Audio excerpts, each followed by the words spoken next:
Vamos. Amén. Que el Señor nos bendiga a estas horas de la tarde, cuando son las 19 horas con 33 minutos. Damos gracias al Señor nuestro Dios porque Él sigue extendiendo hacia nosotros cada día su misericordia, sigue ayudándonos, sigue levantándonos cada mañana. Damos gracias al Señor por poder estar acá en la radio, que son medios importantes que son útiles también en las manos de Dios, son instrumentos también del Evangelio para poder llegar con la palabra del Señor a muchos hogares, a muchas personas que están en la calle, que están conduciendo sus vehículos, mucha parte de la iglesia también, otras personas que no frecuentan tal vez las iglesias, pero que sin embargo sienten una carencia espiritual y saben de que en Dios está la respuesta, está la salida,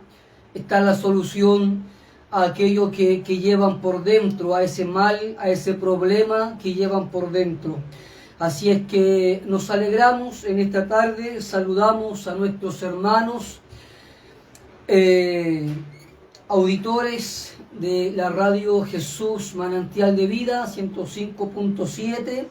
Saludamos a nuestros hermanos que se unen a los programas transmitidos acá en la radio, a través de la página del Facebook, a través también de la señal radial, y damos gracias a Dios. Dios les bendiga a todos aquellos que están escuchando la radio a estas horas de la tarde, y también Dios bendiga a aquellos que la estarán escuchando después en la grabación que quedará ahí también en Facebook, ¿no? Así es que, hermanos, un saludo para todos. Siempre nuestro deseo es que el Señor nos bendiga, nos ayude, nos siga prosperando en todas las cosas, nos siga ayudando. Creemos de que no todo está perdido, creemos de que el Evangelio es poder de Dios para salvación, y creemos de que si la iglesia en este tiempo es restaurada, vuelve a resplandecer, vuelve a recuperar su sabor a sal, vuelve a recuperar su capacidad para preservar, hermanos, el mundo, para que no caiga completamente al abismo. Entonces creemos de que hay esperanza. Ya la iglesia es la luz del mundo, la iglesia es la sal de la tierra, la iglesia es la esperanza del mundo, porque la iglesia tiene en su boca y en su corazón el único mensaje que puede llevar paz en estos tiempos turbulentos, que puede llevar esperanza en estos tiempos de angustia, que puede llevar un mensaje de consuelo en estos tiempos de dolor,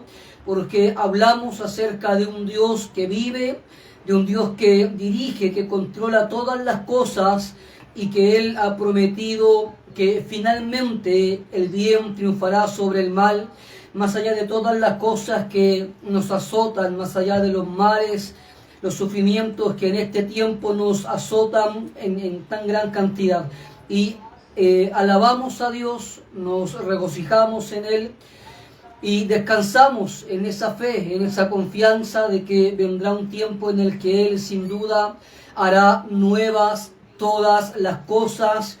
Aquel tiempo, aquella tierra, como dice el libro del Apocalipsis, donde no habrá más llanto, ni clamor, ni dolor, porque todas las cosas viejas habrán pasado. Tenemos esa esperanza, la esperanza del regreso de nuestro Señor, y también tenemos la esperanza de que el Evangelio aún sigue reteniendo su poder, su capacidad para salvar almas, ya sea de jóvenes, de niños, de adultos. Creemos de que todavía Dios tiene poder para revertir la situación que estamos viviendo. de levantar la moralidad de esta sociedad, de hacer que su reino avance, de hacer que su nombre sea santificado, de hacer que su voluntad se haga aquí en la tierra como en el cielo. Y mientras la iglesia permanezca en esa fe, creo que podemos tener esperanza.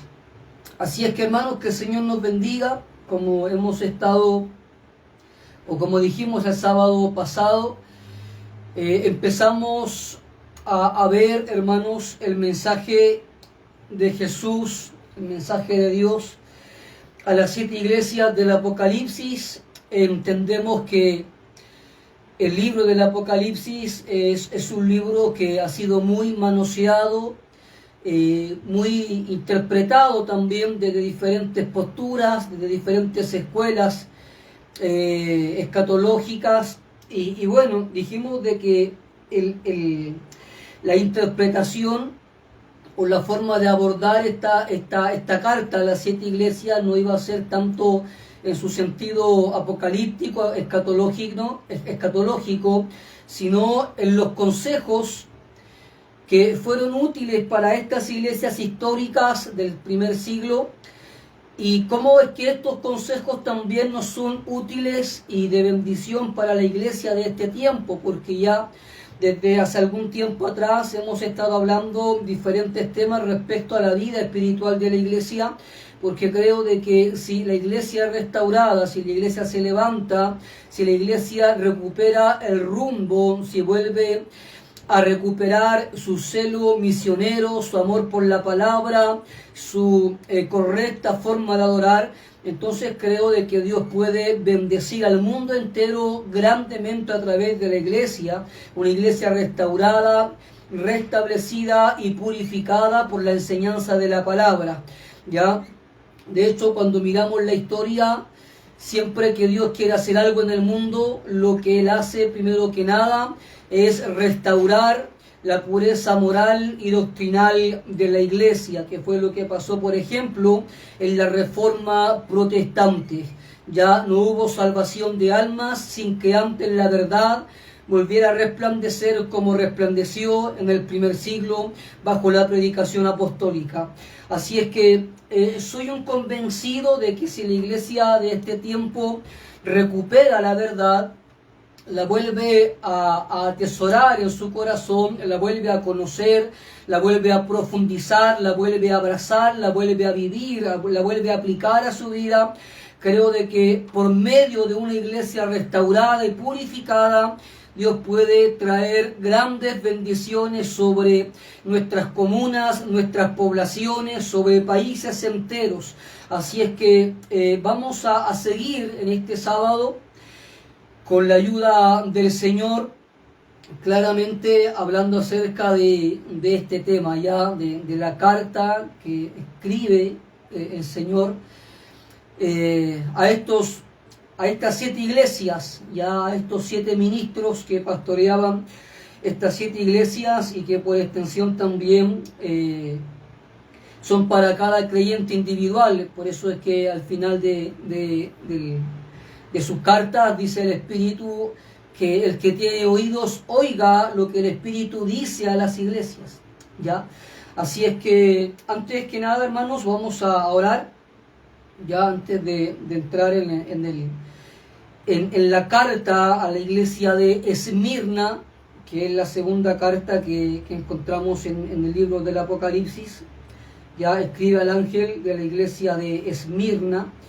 Antes de abordar esta carta, vamos a orar, vamos a pedirle a Dios que Él, hermanos, nos ayude, nos acompañe, nos guíe, nos provea de sabiduría, de gracia, y que también bendiga el corazón de todos aquellos que en esta tarde y también más tarde van a estar escuchando este programa. Ya, así es que oramos al Señor. Dios bendiga también a mi pastor Guillermo Mendoza, que está ahí en los controles, le bendiga también grandemente a él está acá todas las mañanas también predicando el Evangelio de nuestro Señor Jesucristo. Así es que ore por nosotros, ore por mi vida, ore por el pastor Guillermo, por los demás pastores, los hermanos que vienen a esta radio, y así también como por cada predicador, por cada ministro para que, como decía el apóstol Pablo, para que al abrir nuestra boca nos sea dada palabra,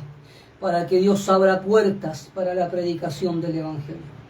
Así es que oramos, Padre, en el nombre de Jesús le queremos dar las gracias a usted porque entendemos que toda buena dádiva, todo don perfecto proviene de lo alto, del Padre de las luces. Entendemos que todo lo que tenemos y todo lo que somos es solamente por tu gracia, Señor.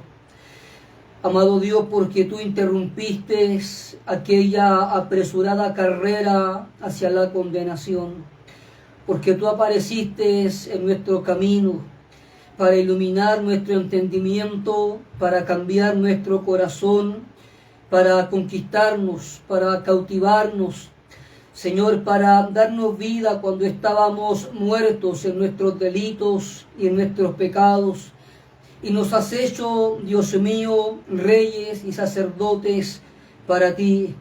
Nos has hecho embajadores en tu nombre, nos has llamado a anunciar las virtudes de aquel que nos llamó de las tinieblas a su luz admirable. Amado Dios, pero para esta tarea, como decía el apóstol Pablo, ¿quién es suficiente, Señor? Dios mío, tenemos este tesoro, este evangelio en vasos de barro para que la excelencia del poder no sea de nosotros, sino solamente tuya, Señor. Somos solamente vasos de barro, Padre, que un día serán quebrados, que un día desaparecerán de esta tierra, pero habrán otros, Señor, que creemos y esperamos puedan seguir con esta gran tarea de predicar tu palabra, Señor amado, a las naciones, a los oídos de cada persona, Señor amado, que usted ponga en el camino. Padre, queremos rogar su compañía en este momento, en este programa. Queremos, Señor, que usted esté con nosotros, Señor, para que su palabra pueda ser bendecida en el corazón de aquellos que la estarán escuchando. Usted bendiga mi vida, bendiga mis labios, ordene mis pensamientos, añada gracia, Señor, a mi boca para hablar acerca de su palabra, Señor. Dios mío, separados de usted nada podemos hacer, nada podemos hacer. Dependemos de su poder, dependemos de aquel manantial, Señor, que desde lo alto fluye, Señor amado, y derrama sobre la tierra gracia y misericordia. Dependemos de usted, de su misericordia. Amado Dios, bendíganos. Bendiga también a cada hijo suyo, bendiga a cada criatura que en esta tarde escuchará también tu palabra, Señor. Padre, bendiga su palabra, prepare usted los corazones, usted, Dios mío, quite todo pedregal, quite los espinos. Señor, no permita que esta semilla caiga junto al camino, antes bien, Señor, que caiga en corazones adecuados, apropiados, para que su palabra dé fruto. Dios mío, ayúdanos a crecer en conocimiento, Dios mío, para también crecer y madurar en nuestro carácter. Todo está en sus manos, se lo rogamos en el nombre de Jesús. Amén. Vamos a ir a una alabanza, pastor. No sé si tendrá alguna de nuestro hermano Carlos Leiva por ahí. Ya son buenos los contenidos, hermanos, del hermano Carlos Leiva, por eso es que me gustan ese tipo de alabanzas, ya, así es que vamos a escuchar una alabanza y ya luego vamos a estar pasando a la segunda iglesia del Apocalipsis, la iglesia de Esmirna, y con un particular mensaje. Fíjese que de todas las iglesias hay solamente dos iglesias que no reciben un reproche de parte de Dios, que es la iglesia de Esmirna y la iglesia de Filadelfia, ¿ya?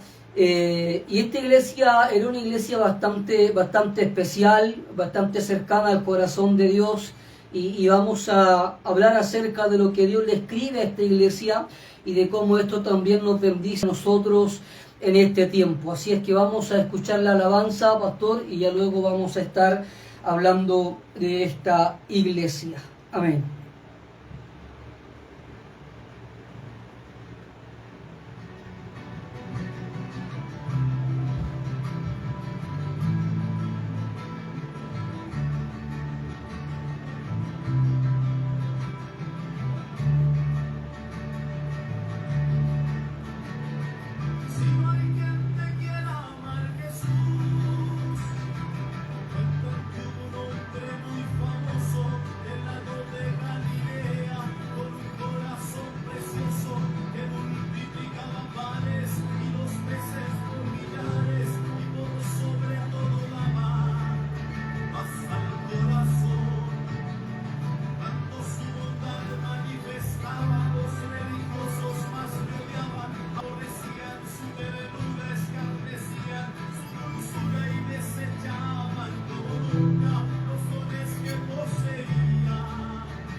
Amén, amén. Que el Señor bendiga, hermanos, esa alabanza de nuestro hermano Carlitos Leiva.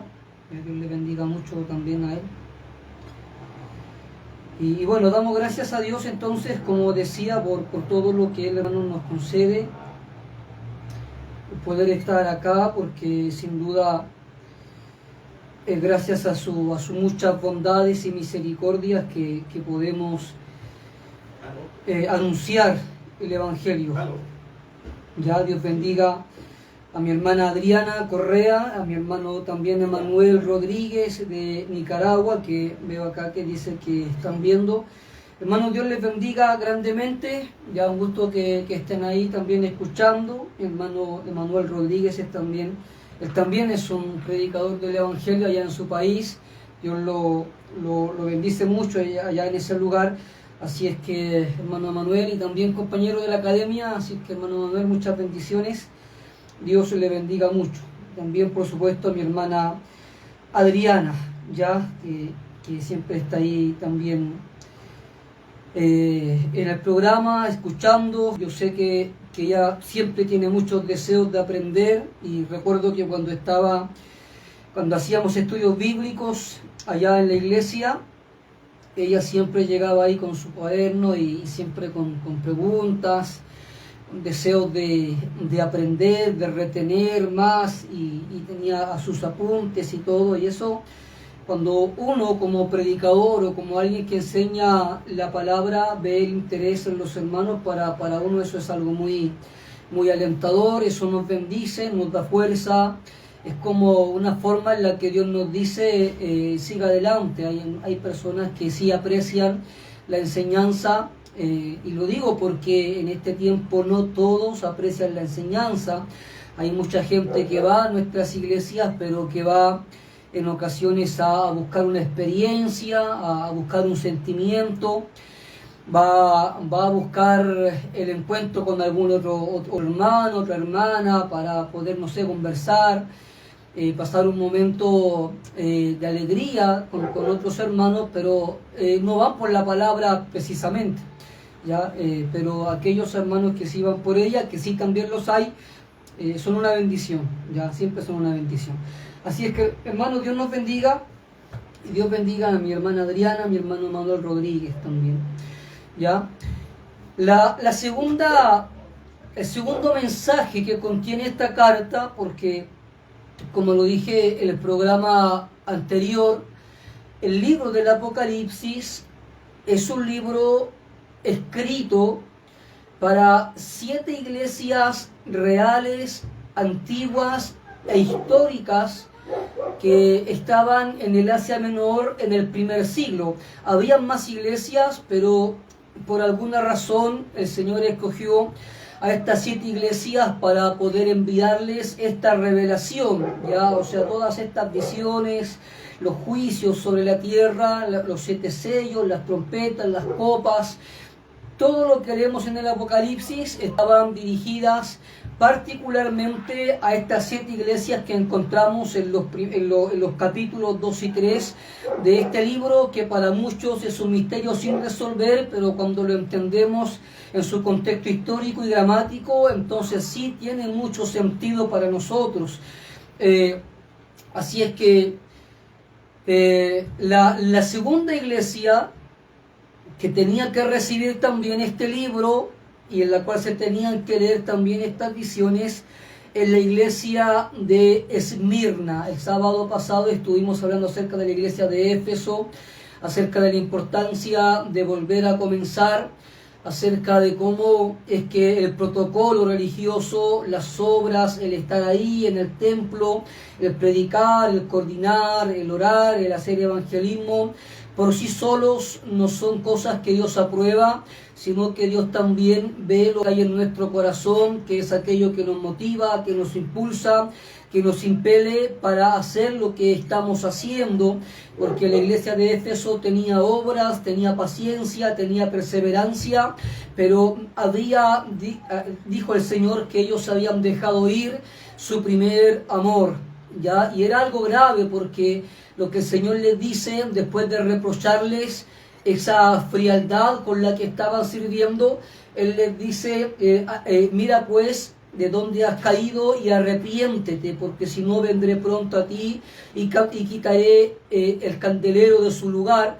Y bueno, en el día de hoy, en la ciudad de Éfeso, en la antigua Éfeso, no hay ninguna iglesia, por lo que entendemos que el Señor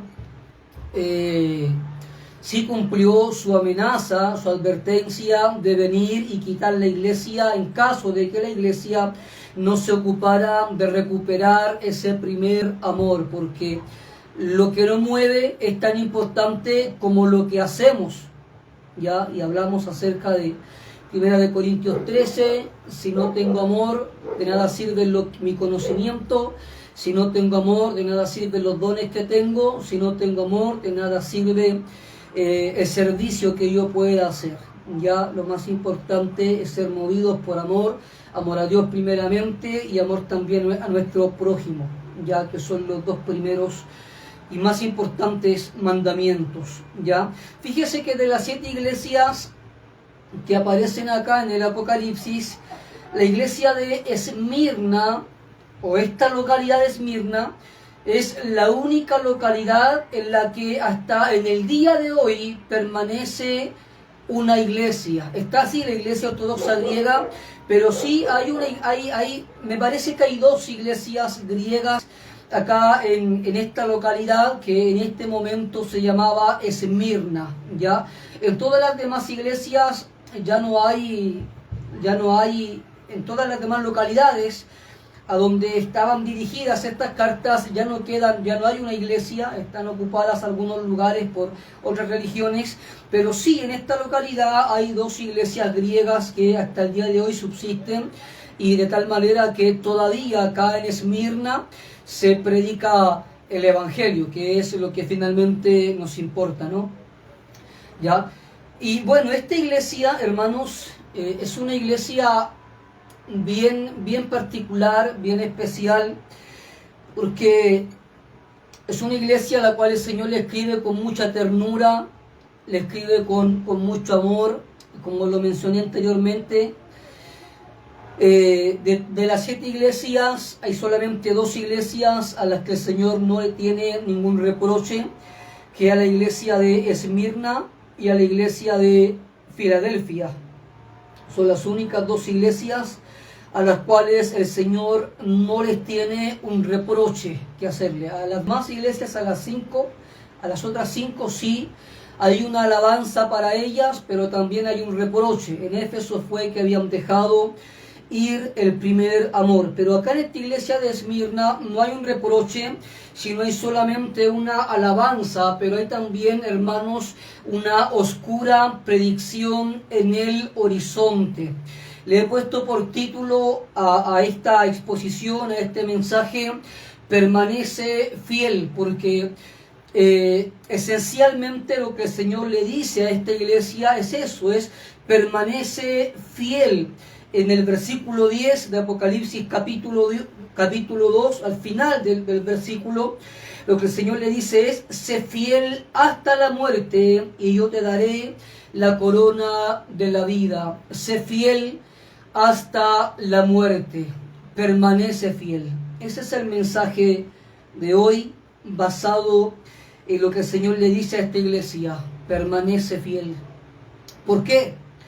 Porque esta iglesia, de acuerdo a lo que aquí le dice el Señor, no solamente estaba siendo atribulada en el presente, sino que también en el futuro venían sobre ella también momentos trágicos de tribulación, de angustia, de dolor, y frente a eso, frente a ese panorama oscuro que Jesús le predice para esta iglesia, profetiza para esta iglesia, lo que Él les dice es: sean fieles hasta la muerte.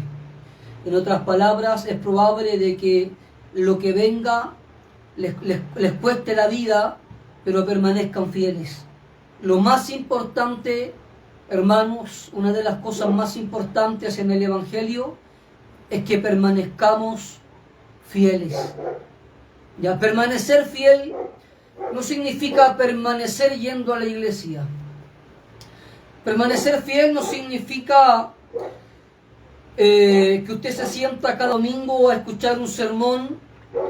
Permanecer fiel tiene que ver con el corazón. Usted recordará que en el Antiguo Testamento Israel, en los tiempos de Jeremías, ellos tenían sus cultos, ellos cumplían a cabalidad los rituales en el templo, ellos se congregaban, ellos entonaban cánticos de alabanza, pero sin embargo Jeremías se para en la puerta del templo y él le reprocha a Judá que ellos decían: templo de Jehová, templo de Jehová, templo de Jehová es este. Y Jeremías le dice: no os engañen con palabras mentirosas, creyendo que porque están aquí, creyendo que porque ofrecen sacrificios, creyendo que porque entonan cánticos de alabanzas, está todo bien. Lo que Jeremías les dice es: antes bien mejorad vuestras sendas y vuestros caminos, porque Israel, si bien es cierto, en los tiempos del profeta Jeremías tenía una religión, un protocolo, un procedimiento religioso, no obstante, en sus corazones había apostasía, había injusticia, había inmoralidad, había maldad, había pecado, había corrupción, había un montón de cosas que el Señor conocía, y por lo tanto, hermanos, ellos, estando dentro de la iglesia, eran infieles. Permanecer fiel tiene que ver con nuestra disposición a adorar, a servir y amar a Dios por encima de todas las cosas y sin importar cuánto eso nos cueste. Permanecer fiel significa de que cada vez que ves que hay un ídolo que empieza a ganar terreno dentro de tu alma, cada vez que hay algo que empieza a cautivar y a conquistar tu corazón, entonces empiezas a luchar con aquello, empiezas a orar, empiezas a llorar delante de Dios, porque si vas a vivir, quieres vivir para Él. No quieres que hayan Baales ni Astarot habitando tu corazón, sino que quieres que todo lo que hay en ti exista para servir y adorar a Dios. Permanecer fiel tiene que ver, hermanos, con una adoración única y verdadera al único y verdadero Dios.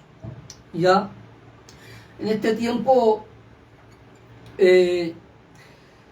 también había apostasía, también había hipocresía, también había religiosidad en personas que estaban en la iglesia, sobre todo después de la conversión de Constantino, y que él hizo legítima la religión cristiana, y mucho mayor después, cuando Teodosio la hizo oficial, ya mucha gente se hizo cristiana más que nada por los beneficios que el gobierno, que el imperio les concedía a la gente que se hacía cristiana, pero no se hacían cristianas porque realmente creyeran en Jesús, se arrepintieran de sus pecados y realmente quisieran servirle en contra de cualquier cosa, sino que habían otras motivaciones, otras razones que los llevaron a abrazar la fe cristiana. Pero Dios conoce los corazones y Él sabe, hermanos, la fidelidad que hay en nuestro corazón, si es una fidelidad verdadera o es una fidelidad fingida. Los fariseos tenían una fidelidad fingida. Ellos, como dijo Jesús, devoraban las casas de las viudas y como pretexto hacia largas oraciones, Jesús les dijo: por ello recibiréis mayor condenación. Ya, pero bueno, ya lo primero que tenemos que entender entonces es que cuando hablo acerca de permanecer fiel, no me refiero con permanecer en la iglesia, eso es parte de, porque también no vamos a decir de que alguien puede permanecer fiel lejos de la iglesia, ya, porque como lo hemos dicho en otras ocasiones, cuando Dios salva a alguien, Dios lo saca del mundo para que esa persona sea parte del cuerpo de Cristo, ya del templo de Dios, para que como una piedra viva, como dice el apóstol Pedro, vayan edificándose unos con otros para hacer un templo santo en el Señor. Ya Dios nos llama para incorporarnos a su cuerpo, para que estando en el cuerpo podamos servir a los demás miembros con la función y con los dones que Dios a nosotros nos ha concedido. Ya Él nos ha llamado no solamente para adorar, sino también para servir. Ya. Y cuando hablo acerca de permanecer fiel, no estoy diciendo solamente permanecer en la iglesia, aunque también implica y contiene el permanecer en la iglesia, sino que también quiero decir que permanecemos en la iglesia, pero permanecemos en el amor de Dios, permanecemos en la piedad cristiana, permanecemos en la santidad, permanecemos en la correcta doctrina, permanecemos en la comunión con los hermanos, permanecemos en la correcta adoración. A eso me refiero cuando digo que el mensaje de hoy se llama permanece fiel. Sin ir más allá, quiero de inmediato abordar su vida para usted que me está escuchando y quiero preguntarle: ¿usted ha permanecido fiel? No solamente en su cuerpo, en su comportamiento externo, sino también en su corazón. Porque pasa muchas veces que, como le dijo el Señor, hermanos, a Israel en su momento, tus ídolos, le dijo, te engañan. Le dijo, tus ídolos te engañan, tu becerro, le dijo a Efraín, te hizo apartarte. Tu becerro te hizo apartarte. En otras palabras, el ídolo que cargas en tu corazón, en ese tiempo sí tiene un significado histórico, porque recordemos que Jeroboam, él separó a Israel en el sur, Roboam en el norte, Jeroboam, y para que las tribus del norte no fueran a adorar a Jerusalén, Jeroboam hizo otros altares, otros dioses, y a esos dioses Israel iba a adorar para no ir a Jerusalén, y a esos dioses, a esos becerros se refiere Dios cuando les dice: tu becerro te hizo apartarte. Pero para nosotros es el ídolo, ya aquello que cargamos en nuestro corazón y que consume nuestros pensamientos, nuestro tiempo, nuestra atención, son aquellas cosas que despiertan nuestras emociones, que despiertan nuestros sentimientos, aquellas cosas que nos hacen vibrar, que nos apasionan. Todo aquello que nos hace vibrar lejos de Dios es un ídolo que cargamos en nuestro corazón y que tal vez sin darnos cuenta poco a poco nos está llevando a apartarnos. Entonces la pregunta es: ¿hemos permanecido fiel desde que Dios nos llamó hasta este día? Entiendo que no es fácil, porque entiendo que una vez que experimentamos aquello que muchos llaman el primer amor, entiendo de que después de ese tiempo, de esa época, viene muchas veces un tiempo, hermano, de sequía espiritual, de frialdad, en donde no somos los mismos, no oramos lo mismo, no buscamos a Dios con la misma intensidad, con la misma fuerza. Nuestra fe incluso también se ve menguada, y es en esos momentos de debilidad espiritual, es en esos tiempos cuando dejamos de orar, cuando dejamos de profundizar en la palabra, en las que el diablo se aprovecha para seducirnos con las cuestiones del mundo, para engañarnos y para sembrar ídolos en nuestro corazón. No es fácil permanecer fiel. Ya, permanecer en la iglesia tal vez sea mucho más fácil que permanecer fiel en espíritu delante de Dios. Pero si nos hemos desviado, hermanos, ya por eso es que el Evangelio es algo muy, muy hermoso, porque contiene instrucciones y corrección, y mientras tengamos vida y aliento podemos corregir nuestro camino y podemos volver a la senda correcta. Ya Dios da muchas oportunidades y Él nos espera muchas veces pacientemente, aun cuando nos encontramos extraviados, perdidos, lejos de la casa del Padre, aun cuando le damos vuelta a la espalda a Él, a pesar de las muchas bendiciones y beneficios que Él nos concede. Pero a pesar de eso, hermanos, Dios es paciente, Él nos espera, Él nos bendice y nos espera para poder restaurarnos, ¿ya? Y no es fácil permanecer fiel, ¿ya? Pero lo hemos hecho.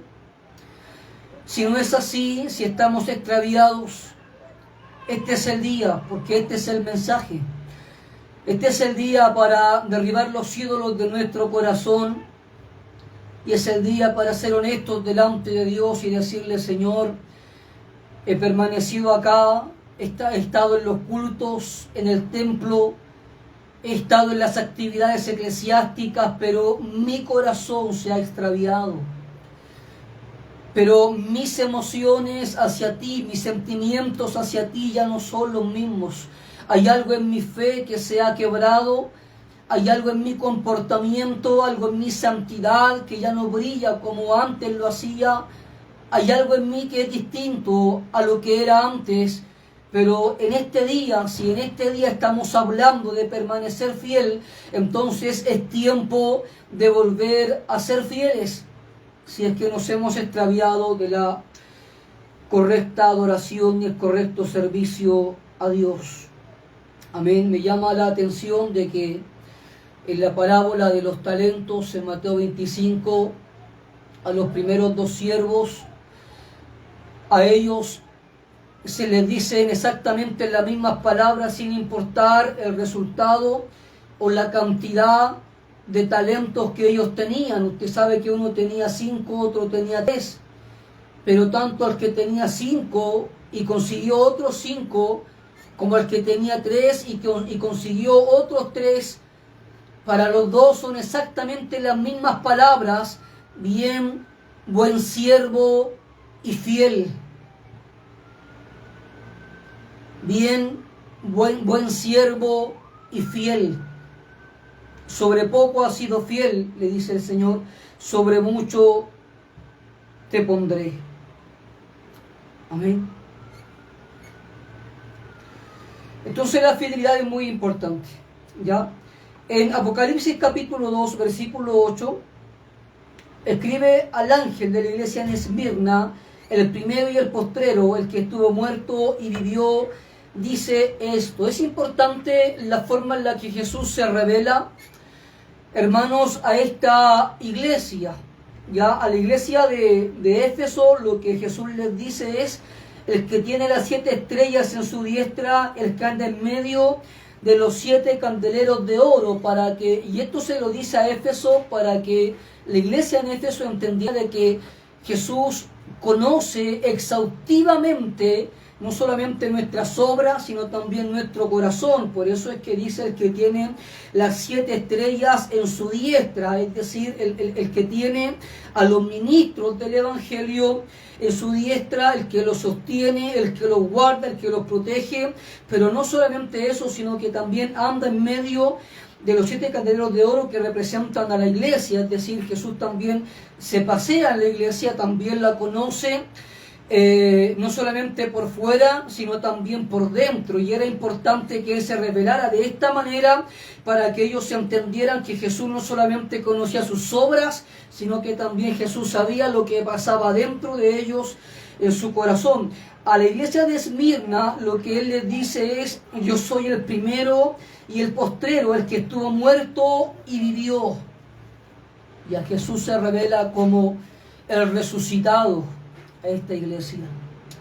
¿Por qué? Porque debido a las tribulaciones, debido a la aflicción que le vendría a esta iglesia, que hay algunas diferentes opiniones en cuanto a ese texto, en donde dice que tendréis tribulación por 10 días, ya vamos a hablar acerca de eso, pero probablemente se refiere a las persecuciones que experimentó la iglesia, que fueron 10 persecuciones en total, o se refiere a los 10 años que duró la persecución del emperador Diocleciano, que fue una de las más terribles. Ya, la cuestión es de que es muy probable, hermanos, de que cuando Jesús le dice a esta iglesia que tendrán tribulación como algo que va a venir sobre ellos, esa tribulación fueran persecuciones que a muchos de ellos les costaría la vida. ¿Ya? Frente a eso, frente al peligro y a la posibilidad de morir, lo que Jesús les dice es: yo estuve muerto. No tengan miedo de la muerte, porque yo estuve muerto. Aquel que los ha llamado, aquel que los ha justificado, que los ha santificado, aquel que los ha escogido, aquel que los ha lavado con su sangre, aquel que es su Dios, su general, su Señor, estuve muerto. ¿Ya? Cada creyente, hermanos, puede mirar la muerte a la cara y, como dice el apóstol Pablo, decirle a la muerte: ¿dónde está, oh muerte, tu aguijón? ¿Dónde está, sepulcro, tu victoria? Porque con la resurrección de Jesús, la muerte perdió su poder y su dominio sobre los hombres. Hay gente que dice: después de esta vida no hay otra. Porque dicen: nadie ha muerto y ha vuelto de la muerte para que nos diga que hay más allá. Pero sí hubo uno que murió, que su corazón dejó de latir, sus pulmones dejaron de tener aire, de exhalar, de inhalar, y murió literalmente, realmente. Y esta doctrina de la resurrección es una de las doctrinas más fundamentales del cristianismo, hermanos. De hecho, en mi propia experiencia personal, en muchos momentos cuando he pasado por algunas crisis de fe, que sí he pasado por algunas bien profundas, me he encontrado en ocasiones caminando por valles de sombras y de muerte, confundido, extraviado, con mi fe muy golpeada, muy quebrada, pero en medio de todo eso, cuando el diablo casi ha ganado una batalla sobre mí, recuerdo esto: Jesús resucitó de la muerte. Y ese hecho incuestionable de que Él volvió de la muerte, me repite, hermanos, de que el cristianismo es verdadero. Porque hay quienes ven al cristianismo, el Evangelio, la Biblia, la ven como un libro de mitología, un libro de historias ficticias. Algunos dicen de que la Biblia contiene historias de personas que sencillamente quisieron explicar el mundo desde su cosmovisión antigua, primitiva, de que no existen los milagros, de que no existen ángeles, de que Dios no interviene en la historia, de que toda la Biblia es un libro que sencillamente nos muestra cómo en el antiguo tiempo algunos hombres interpretaron su realidad, ¿ya? Pero frente a todo eso hay hechos objetivos que se levantan para rebatir y derribar, hermanos, todo argumento que se levanta contra el conocimiento de Dios. Y uno de esos hechos más fundamentales es que Jesús resucitó de la muerte. Dios lo levantó de entre los muertos. Ya es un hecho histórico incuestionable. Él murió y Él volvió a vivir. Por lo tanto, no tenemos miedo. No tenemos miedo. ¿Ya? Hay gente que tiene temor frente a la muerte, porque no sabe lo que viene después de ella, porque no quieren dejar esta vida, que piensan que es lo mejor que existe. Hay quienes piensan que después de esta vida sencillamente dejamos de existir. Los griegos creían de que la vida es un ciclo y que estamos encerrados dentro de un bucle existencial en donde nacimos, morimos y volvimos a nacer, y volvimos a morir y volvimos a nacer, hasta que salimos de ese bucle viviendo una vida de virtud, de excelencia, de servicio a la gente. Entonces solo y únicamente salíamos del bucle para elevarnos a otro nivel de existencia superior, ¿ya? Y hay muchas teorías con respecto a la vida después de la muerte. Hay algunos que niegan la vida después de la muerte, sencillamente, pero el hecho incuestionable de que Jesús haya muerto y haya resucitado nos enseña de que hay vida después de la muerte. Nos enseña de que todo lo que Él enseñó es real, es verdadero, y que lo más sensato que podemos hacer es creer cada una de sus palabras. Él es el que estuvo muerto y vivió. Estas palabras eran palabras de consuelo, de ánimo. Eran palabras, hermanos, que iban a llevar gozo al corazón atribulado de esta iglesia, porque venía una tormenta sobre ellos, venían tiempos difíciles. Ya ellos iban a ser probados probablemente hasta la sangre, hasta entregar sus vidas. Ya, y fíjese usted, lo digo de inmediato, fíjese usted de que este no es un mensaje popular. No es un mensaje popular.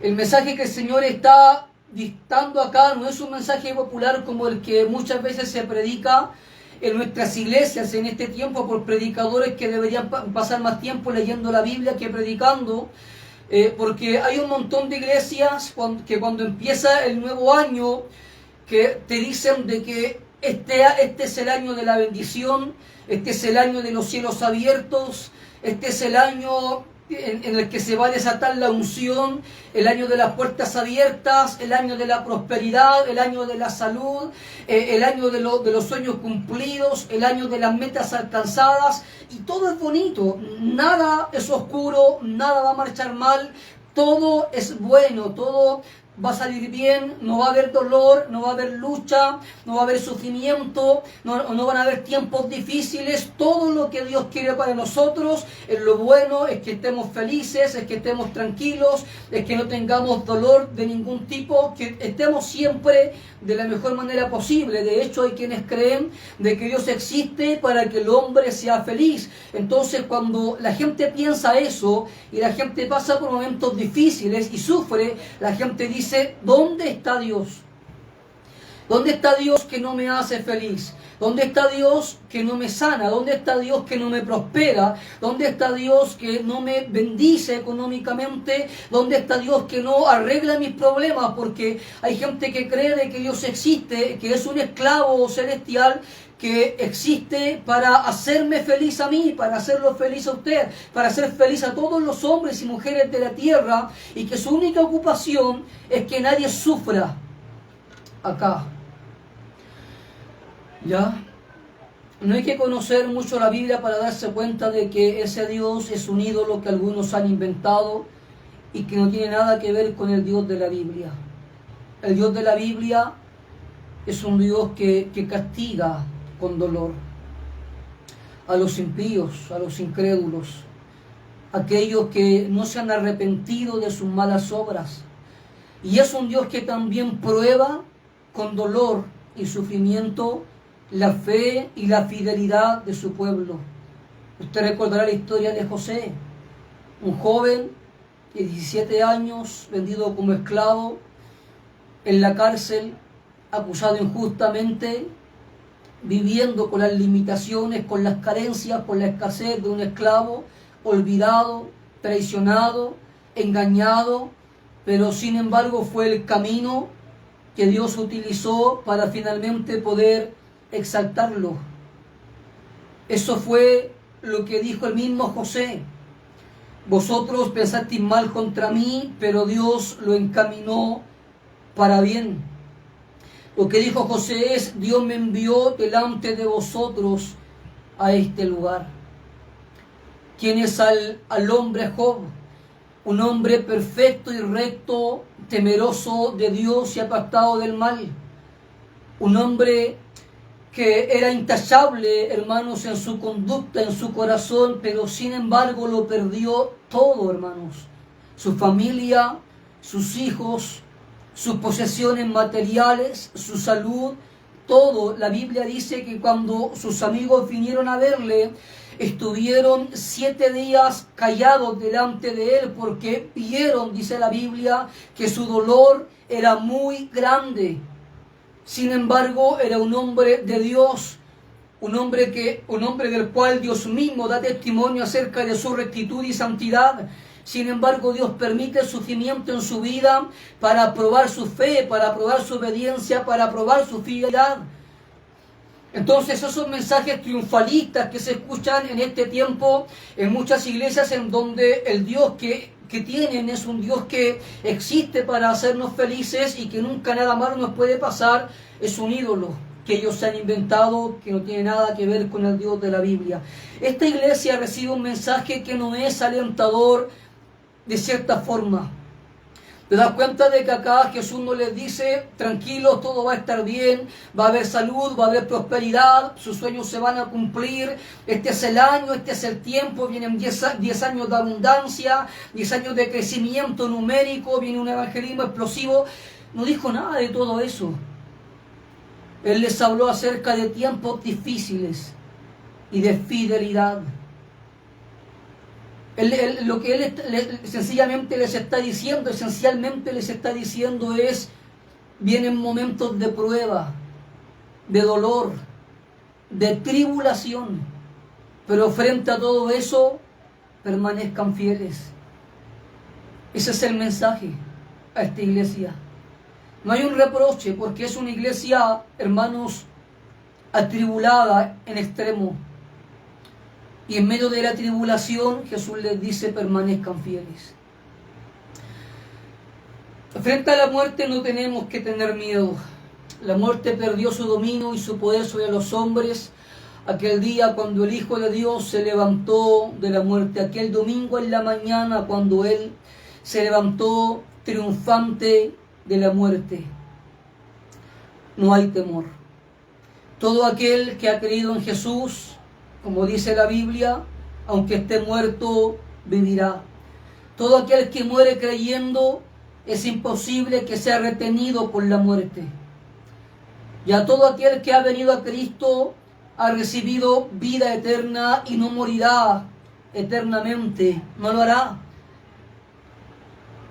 porque Él vino para que tuviésemos vida y vida en abundancia. Tenemos consuelo, hermanos, que las cosas se ponen mal.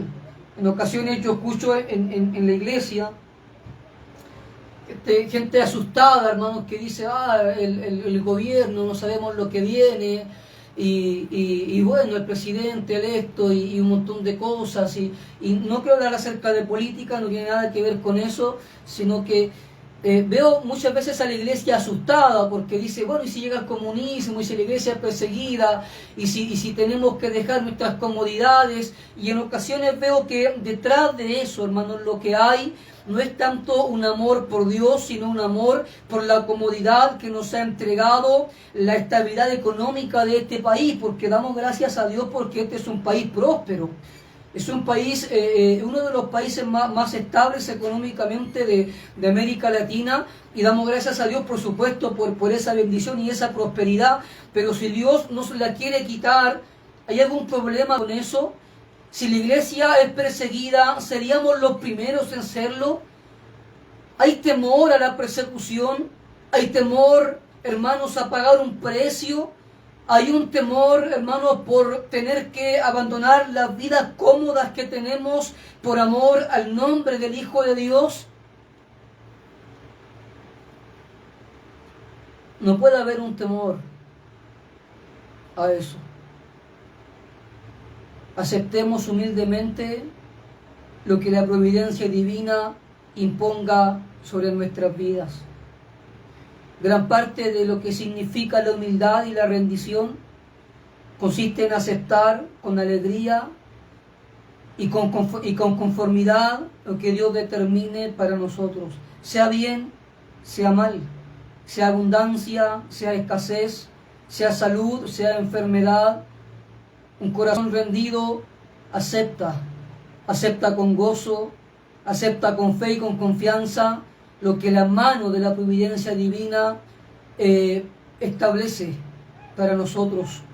La Biblia dice que gran ganancia es la piedad acompañada de contentamiento. Amén. Gran ganancia es la piedad acompañada de contentamiento. Juan Calvino decía de que aquellas personas que vivían en países con bienes escasos, o incluso aquellos que nacían bajo el azote de la pobreza, que tenían que servir a Dios con humildad, aceptando lo que la mano de Dios sencillamente había impuesto sobre ellos. Y no digo con todo esto de que tenemos que ser pobres para estar bien. No, lo que yo estoy diciendo es de que, hermanos, tenemos que entender de que vivimos en un mundo que nosotros no controlamos, que ni siquiera la política controla. Vivimos en el mundo de Dios, controlado por Dios, dirigido por Dios, guiado por Dios. Él escribe la historia, Él determina el curso de los acontecimientos. La Biblia dice de que Él hace nacer naciones y Él también destruye naciones. Él es dueño de hacer en su mundo lo que Él quiera. Y gran parte del contentamiento cristiano implica el aceptar con alegría y conformidad lo que Él determine para nosotros. Amén. Y que Dios nos ayude. No estoy diciendo de que no tenemos que orar, hermanos, por este país, por los gobernantes, tenemos que hacerlo. Es lo que dice la Biblia que tenemos que hacer. En lo posible esperemos que sí, que Dios siga bendiciéndonos, prosperándonos, porque allí donde hay también libertad económica, también muchas veces hay también mucha libertad para predicar el Evangelio, libertad para adquirir libros de teología, para adquirir Biblias, para repartirlas, para regalar literatura.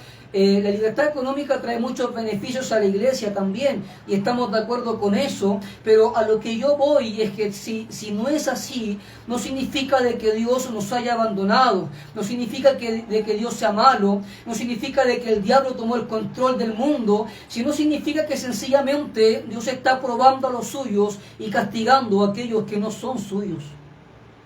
Amén. Versículo 9. De Apocalipsis capítulo 2, Él dice, yo conozco tus obras. Estas 4 palabras son, hermanos, 4 palabras que el Señor le dirige a cada una de las 7 iglesias del Apocalipsis. Todas las cartas comienzan con las mismas palabras: yo conozco tus obras.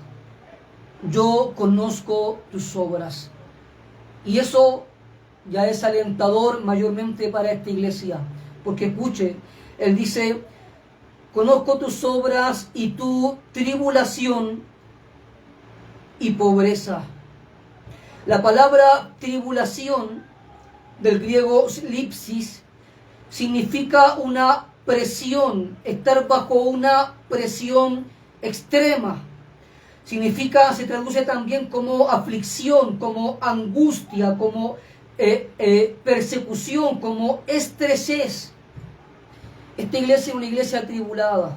Él le dice: conozco tu tribulación, pero no solamente eso, sino dice también: y tu pobreza. Imagínate esta desafortunada combinación de circunstancias. Una iglesia pobre y afligida. Hay iglesias que son pobres materialmente, pero que en el espíritu son gozosas. Ya están felices, siempre felices.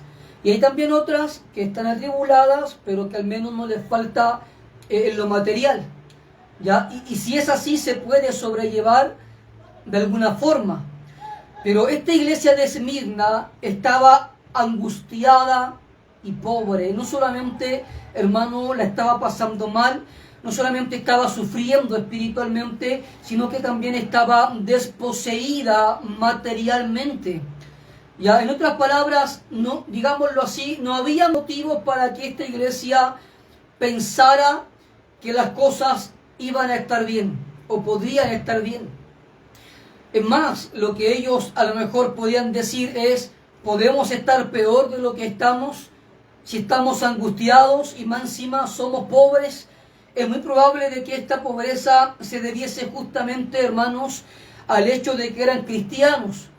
Ya, porque en el primer siglo, por instigación de los judíos, se formaron muchos boicot contra los cristianos, de tal manera de que no solamente se les prohibía comprar o vender, sino que también muchas veces eran despojados de sus bienes materiales. El escritor a los hebreos, él le dice a los creyentes hebreos que hubo un momento en el que el despojo de sus bienes sufrieron con gozo. Los destinatarios de la carta a los hebreos habían sido desposeídos de sus bienes materiales, pero tenían gozo. Esta iglesia estaba atribulada y era pobre. Sin embargo, Jesús dice aquí: pero tú eres rico. Amén. Pobre materialmente, rico espiritualmente. Amén. Y así también como hay gente que es rica materialmente, que no le falta nada, que tiene casas y autos y un montón de cosas, pero espiritualmente no tienen nada. Están en bancarrota espiritual. Están desposeídos espiritualmente. ¿Ya? Y esto, hermanos, me gusta mucho este detalle cuando Jesús les dice: eres pobre pero eres rico, porque cuando leía esta carta echaba un vistazo a mis recuerdos y empecé a recordar todas aquellas veces que he visitado algunas iglesias que materialmente, hermanos, no muestran mucho poder adquisitivo. No hay grandes equipos, no hay pantallas luminosas, no hay una construcción de lujo, no hay así sillas acolchadas, sino que muchas veces he ido, y me imagino que aquellos hermanos que me están escuchando y que llevan también algún tiempo en el Evangelio también lo han experimentado.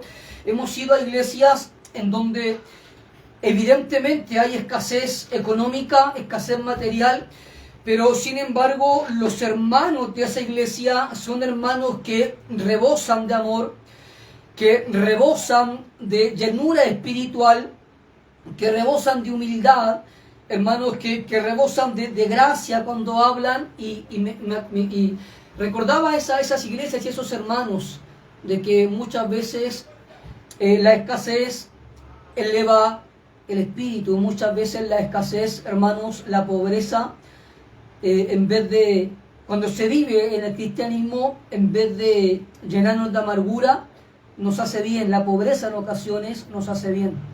Ya, de hecho, en la Edad Media, muchos que renunciaron a sus bienes, muchos jóvenes y adultos que tenían muchas posesiones materiales, habiendo tenido un encuentro con Jesús, ellos renunciaron a todo lo que tenían materialmente para irse a un monasterio, para irse a vivir al desierto, sin nada, absolutamente nada material, ya, porque ellos creían de que la espiritualidad elevada no era compatible con la ostentación, con las riquezas materiales. Por lo tanto, ellos creían de que para ser llenos del Espíritu, ellos tenían que despojarse de todo lo que es material y ser pobres, literalmente pobres, ¿ya? Ahora, no creemos que esa mentalidad sea del todo correcto. Sí creemos de que muchas veces la escasez sí eleva el espíritu y nos lleva a buscar una comunión más profunda con Dios y a buscar en Él solamente,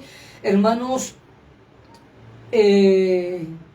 la llenura de nuestra alma, porque muchas veces cuando hay dinero la gente busca satisfacer sus deseos espirituales, sus anhelos espirituales a través de las compras, de las cosas materiales, del ir a comprar al mall, comprarse ropa, comprarse esto otro, y buscan de esa forma sentirse bien,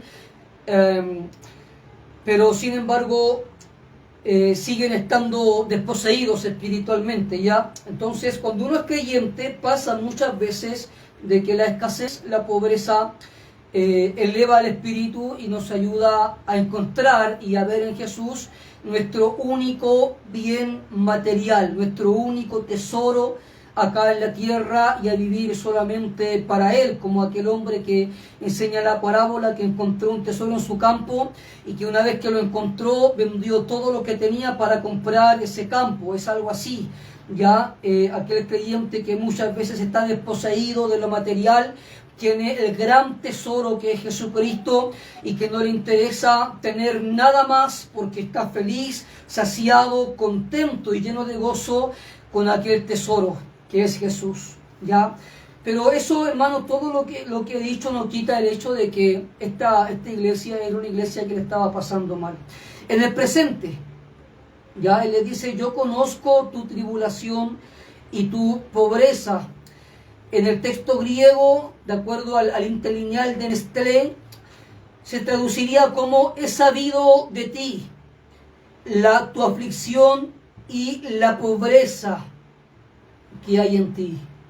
La aflicción y la pobreza, ¿ya? Pero no solamente eso, no solamente era una iglesia que estaba atribulada y era pobre, sino que también le dice Jesús: y la blasfemia de los que se dicen ser judíos y no lo son, sino sinagoga de Satanás. Ya, esta iglesia no solamente tenía que enfrentar la aflicción, no solamente tratar de subsistir frente a la pobreza, a la escasez de bienes materiales, sino que también había una comunidad de judíos acá en Esmirna, que ellos se reunían en la sinagoga, y Jesús, en forma irónica, les dice de que esa sinagoga, en vez de ser un culto a Dios, era un culto a Satanás. Es por eso que él le dice que era una sinagoga de Satanás, porque eran judíos que estaban luchando, hermanos, por aplastar al cristianismo acá en esta ciudad. De hecho, aquí en Esmirna, en el año más o menos 155 después de Cristo, Policarpo, discípulo del apóstol Juan, fue uno de los obispos que reconoce y que recuerda la historia, que experimentó, hermanos, el martirio, ¿ya? Y se dice de que cuando Policarpo fue condenado a morir en la hoguera, que los judíos fueron los primeros en traer leña, aun cuando era día sábado, día de reposo, y que ellos no podían hacerlo, fueron los primeros en traer leña para ponerla a los pies de Policarpo para que él fuera quemado. Ya, esa es la historia cuando el emperador le dice que niegue a Jesús y que adore al emperador, porque lo vio anciano, lo vio débil. Quizá le entró algo de compasión, no quería asesinarlo literalmente, pero sin embargo Policarpo le dijo: 86 años he servido a mi Señor y ningún mal me ha hecho. ¿Cómo he de negar a mi Dios y mi Señor?, le dice Policarpo. Ya, y frente a esa respuesta, y después de intentar persuadirlo para que renegara del Señor, de su Señor que lo había salvado, y frente a la persistencia de Policarpo de seguir reteniendo su fe, de permanecer fiel, Policarpo encarna, hermanos, este consejo: permanece fiel. Él fue uno de los que permaneció fiel hasta la muerte, justamente aquí en esta ciudad de Mirna, ¿ya? Y él murió en la hoguera. Ya se dice que cuando el fuego se encendió, que el fuego no consumió a Policarpo, sino que el fuego se abrió, las llamas estaban por fuera de Policarpo, pero que no lo tocaban, y que uno de los soldados tuvo que, con una lanza, asaetear a Policarpo, al anciano, para que muriera, pero el fuego no le estaba haciendo daño. Ya, de hecho, Policarpo no le tenía miedo al fuego, porque cuando fue amenazado con ser quemado, Policarpo le respondió al emperador de que ese fuego duraría solamente unas cuantas horas, pero el fuego del infierno era un fuego que duraría toda la vida. ¿Ya? Así es que ese hombre, ese anciano, ese obispo llamado Policarpo, ya fue uno de los hombres que encarnó este consejo de Jesús a la iglesia de Mirna, justamente acá en Mirna. Él fue uno de los hombres que fue fiel hasta la muerte. Ya, y que Dios nos ayude frente a eso, hermanos. Y bueno, aquí habían estos judíos que fueron los primeros en traer leña para quemar al anciano obispo en Esmirna, y no solamente en el año 155, sino en este tiempo también habían judíos que estaban haciendo la vida imposible a los creyentes acá en Esmirna, y Jesús les dice que ellos dicen ser judíos, que no lo son, sino una sinagoga de Satanás. El culto que ellos le estaban rindiendo supuestamente a Dios era un culto que le estaban rindiendo realmente a Satanás por su comportamiento, por su oposición al Evangelio y claramente por haber crucificado al Hijo de Dios. ¿Ya? Ahora quiero que escuche esto. Esta iglesia estaba atribulada, era pobre, estaba siendo instigada, perseguida también por los judíos, y lo que Jesús les dice en cuanto al futuro es: no temas en nada lo que vas a padecer, no temas. Ya, las dos cosas que él le dice a esta iglesia es: no temas y sé fiel hasta la muerte. No temas en nada de lo que vas a padecer. En otras palabras, hermanos, por eso es que he insistido en esto, de que cuando Jesús le habla a esta iglesia acerca de su futuro, él no es como los predicadores triunfalistas de este tiempo que les prometen que todo va a estar bien, sino que él les dice: vienen cosas malas, viene una tormenta sobre ustedes, viene tribulación, viene angustia, pero no tengan miedo. Eso es lo que le está diciendo Jesús: no tengan miedo. Ya vas a padecer, pero en medio de todo eso no tengan miedo, no temas. Alguien ha notado que esa palabra no temáis aparece 365 veces en la Biblia, una para cada día, de tal manera que cada día Dios nos dice: no temáis. Esta palabra padecer, que cuando Jesús dice no temas en nada lo que vas a padecer, en el texto griego es pasjo, y significa experimentar una sensación o impresión dolorosa. Ya, es decir, ellos iban a experimentar una sensación dolorosa, hermanos, en su alma, en su espíritu, también en su cuerpo, pero en medio de todo eso no tenían que tener miedo.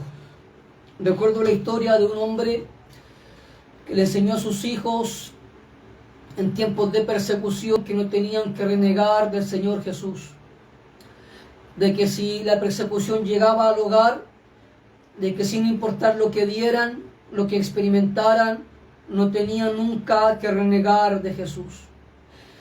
La persecución llegó más tarde al hogar de ese hombre piadoso. Ese hombre piadoso fue amarrado a un árbol junto con sus dos pequeños,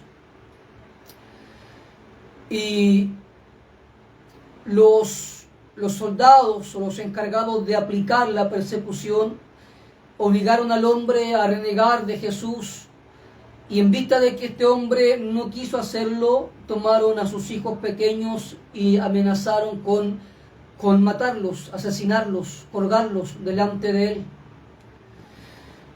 Y frente a eso, al ver a sus hijos en peligro, sufriendo, llorando, el hombre empieza a ceder.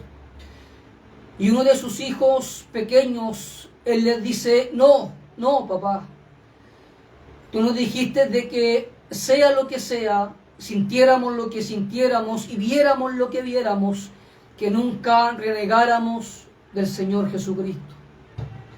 Los niños murieron, el padre murió, pero ellos permanecieron fieles hasta la muerte.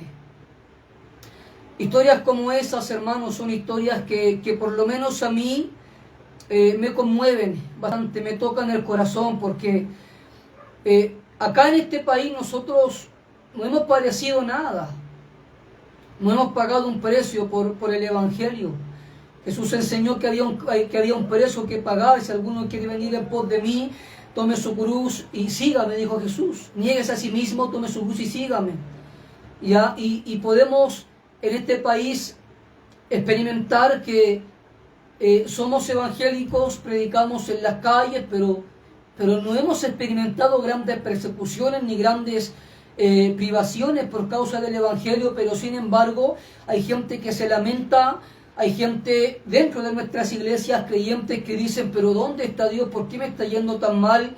Que de repente le duele la cabeza y piensan que Dios ya los abandonó, cuando en la historia, hermanos, en la historia hay cientos, hay miles de jóvenes, de niños, de jovencitas, de ancianos como Policarpo, que fueron martirizados, perseguidos, que pasaron hambre, frío, que fueron torturados por la causa de Jesús, y que sin embargo no se quejaron, sin embargo permanecieron fieles, gozosos, alegres. La historia también recuerda el martirio de Ignacio de Antioquía, cómo es que ese anciano también fue martirizado hasta el extremo, pero sin embargo él murió feliz, cantando delante del Señor. Entonces, cuando uno escucha de repente a la iglesia de hoy quejarse por todo, porque no hay aire acondicionado, porque la luz me molesta los ojos, porque la guitarra no está sonando bien, porque el coro no canta de acuerdo a lo que yo quiero escuchar, porque el pastor me dijo una palabra que me sentí mal,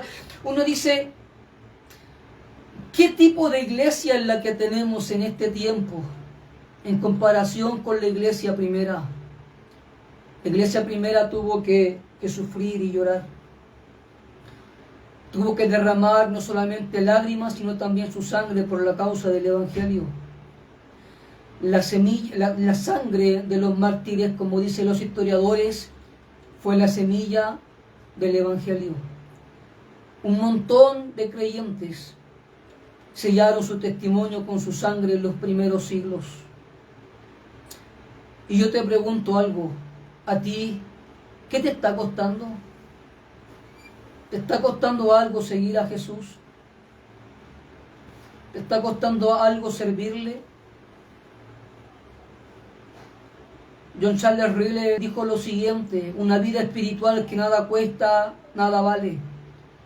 No estamos siendo perseguidos, está bien. Y gracias a Dios por eso, porque las persecuciones nunca son buenas.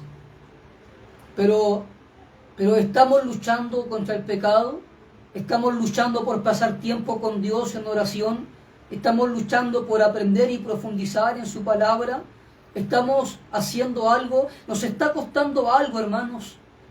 Nuestro evangelio es un evangelio liviano, tranquilo, y si pasa algo, si la iglesia me dicen algo, sencillamente me voy y busco otra iglesia en donde todo me halaguen, me digan cosas bonitas. ¿Nos está costando algo? ¿Estamos pagando un precio? Que Dios nos ayude. Y aquí dice: el diablo echará a algunos de vosotros a la cárcel para que seáis probados y tendréis tribulación por 10 días, dice el Señor. Se fiel hasta la muerte y yo te daré la corona de la vida. Ya Jesús le está diciendo acá de que algunos serían encarcelados, de que serían probados y de que tendrían tribulación por 10 días. Estos 10 días, algunos lo interpretan como un periodo definido de tiempo de persecución, Otros, como lo dije anteriormente, lo interpretan como los 10 años de persecución que duró la persecución bajo Diocleciano. Otros creen de que se refiere a las 10 persecuciones que se sucedieron en el Imperio Romano también, que fueron 10 persecuciones en total. El hecho es de que, hermanos, más allá de a lo que se refiera, el punto de que la iglesia iba a sufrir, la iba a pasar mal. Ya persecuciones intermitentes lanzadas por diferentes emperadores romanos caracterizaron la situación de la iglesia durante este periodo. En el tiempo de los emperadores Trajano, Adriano y Marco Aurelio, la persecución fue esporádica y local. La primera persecución general y sistemática contra los cristianos fue obra de Decio y Valeriano. La opresión política llegó a su manifestación más sangrienta con el emperador Diocleciano, fueron 10 años, y sus sucesores inmediatos. El periodo representado por la iglesia de Esmirna bien puede llamarse históricamente el tiempo de los mártires. Los siglos que han transcurrido desde entonces han sido perfumados con el amor y la consagración de los millares de anónimos que en este periodo fueron fieles hasta la muerte. Amén. Hermanos, esta iglesia, a pesar de ser perseguida, de ser pobre, de estar angustiada, de ser encarcelada, permaneció fiel hasta la muerte. Si vemos nuestras vidas a la luz de esta iglesia, la pregunta es, ¿nosotros estamos permaneciendo fieles? ¿Nos está costando algo la fidelidad? ¿Nos está costando tal vez perder amistades? Si es así, está bien. ¿Nos está costando pasar menos tiempo tal vez descansando? Si es así, está bien. ¿Nos está costando, no sé, perder parte de nuestras familias? Está bien. Esta iglesia perdió la vida, hermanos. Esta iglesia perdió sus bienes materiales, perdió su tranquilidad y permaneció fiel.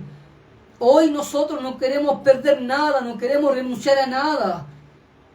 Y aun cuando no estamos atribulados, ni somos pobres, ni estamos encarcelados, ni somos perseguidos, sin embargo con facilidad somos extraviados en nuestro corazón por los ídolos de este mundo, hermanos, y por eso es que pienso de que cada mensaje a estas iglesias es apropiado para la iglesia de este tiempo, porque cuando pensamos en todo esto tenemos que recordar las palabras a la iglesia de Éfeso y decir, tenemos que recordar de dónde hemos caído y arrepentirnos y volver a las primeras obras.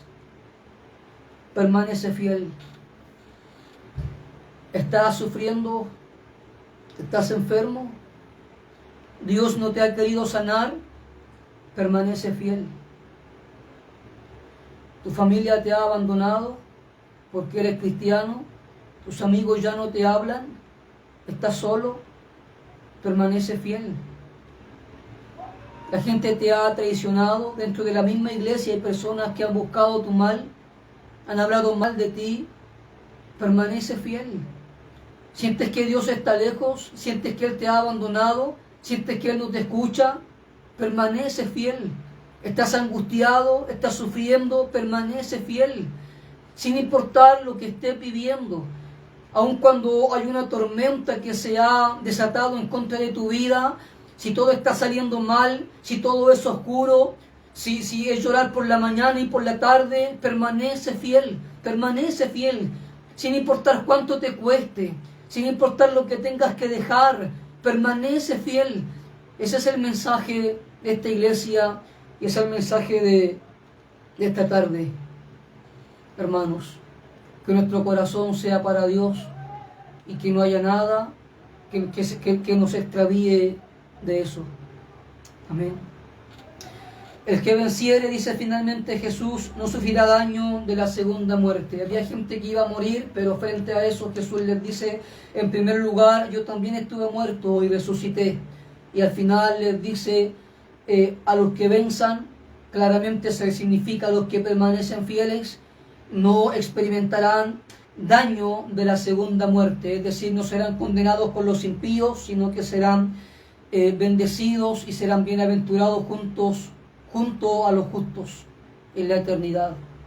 Así es que, hermanos, Dios nos bendiga, Dios nos bendiga y Dios nos ayude para que sigamos adelante. Ya en medio de de todo lo que estamos viviendo, de la apostasía de muchas iglesias, de la liviandad con la que muchos viven el Evangelio, y que Dios nos ayude también a nosotros, hermanos, porque lo decimos con amor y también con mucho respeto hacia cada creyente, hacia cada iglesia. Que Dios nos ayude para que nosotros primeramente podamos permanecer fieles. Amén. Así es que vamos a orar, ya son las 9, hoy el programa fue un poquito más corto porque la verdad es que llegué un poquito más tarde, se me pasó muy rápido el día por algunas cosas que tenía que hacer. Así es que vamos a orar. Amén. Vamos a orar y a darle gracias a Dios por su palabra. Padre, en el nombre de Jesús, le queremos dar las gracias, Señor, a usted porque usted nos ha ayudado hasta este día. Entendemos de que si hemos permanecido hasta aquí, a pesar de las pruebas, de los problemas, de las tribulaciones, de las aflicciones que muchas veces han venido a tocar nuestra puerta, es porque tú nos has sostenido, Señor. Te damos gracias porque en el dolor tú nos has consolado, como lo hiciste con esta iglesia, que pobre y atribulada, Señor, supo permanecer fiel. Nosotros, Dios mío, también tenemos circunstancias particulares, cosas que sentimos que nos duelen, que nos hacen daño. Hay momentos en los que nos sentimos débiles, que nos sentimos tristes, que tal vez nos sentimos solos, nos sentimos incomprendidos, abandonados. Señor, pero frente a todo eso está tu consuelo. Tú eres el Dios de misericordia, el Padre de toda consolación. Señor, y también nos has sostenido, nos has ayudado para que permanezcamos hasta este día. Te ruego que nos sigas ayudando, Señor, porque el camino no es fácil, porque estrecha es la puerta y angosto el camino que lleva a la vida. Lo sabemos. Amado Dios, y no sabemos lo que nos prepara el día de mañana. No sabemos si vendrá un tiempo de alegría, de bendición, o vendrá un tiempo, Señor, como en esta iglesia, un tiempo de persecución, de cárcel, de angustia. Pero sin importar lo que venga, Señor, sin importar lo que venga, te rogamos que nos ayudes a permanecer fieles. Ayúdanos a permanecer fieles, Señor. Que nada nos extravíe, que nada nos saque del camino. Gracias, amado Dios, por todo. Todo está en tus manos. En el nombre poderoso de Jesús. Amén y amén. Bien, que el Señor, hermanos, entonces nos bendiga. Damos gracias entonces a Dios ya por todo lo que en este día Él nos concede. Ya Dios bendiga aquí a mi hermano Andrés, que lo veo que dice bendiciones ministro, buen corte. Ya, hermano Andrés, Dios le bendiga grandemente, ya un joven de Dios, jovencito de Dios. Ya, hermano Andrés, Dios le bendiga grandemente, Dios le siga ayudando ya a enseñar la palabra ya con el hermano Moisés Tapia. Dios bendiga la iglesia, la congregación, los hermanos, hermano Johan Plaza también que está allá. Dios le bendiga, hermanos, grandemente, a mi hermana Adriana que también siempre está acá. Dios también les bendiga ya a cada uno de ustedes. Ya saludamos a todos en la radio. No sé si habrán hermanos ahí, pero si hay hermanos, que el Señor también les bendiga. Mi hermano Andrés Bravo, mi hermana Viviana, Francis, Camila. Amén. Promesa del Rey. Ya, amén. Dios bendiga entonces. De Argentina. Mi hermana Cris Aedo. Sí. Amén. Dios bendiga a mi hermana Cris Aedo, que también siempre ya la tenemos como una auditora recurrente, siempre está ahí, hermana. Así que Dios le bendiga mucho, hermana Cris Aedo, a mi hermana Viviana que estaba ahí, mi hermano Andrés, mi hermana Adriana. Muchas bendiciones, que Dios nos ayude para seguir adelante en este camino. Oren por nosotros, oren por la radio para que podamos seguir adelante en todo esto. Amén. Yo me voy a ausentar por algunos sábados, hermanos. Estaré dos sábados afuera. Porque saldré con vacaciones, me iré con mi familia, que creo que es importante también pasar tiempo con ellos, con mi esposa, con mis hijos.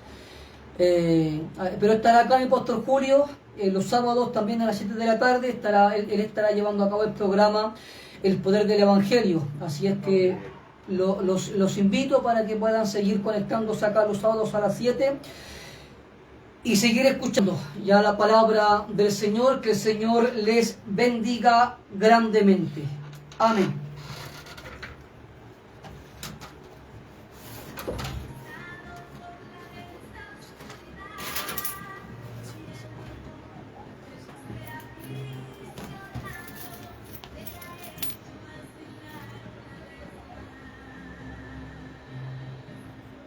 Ya.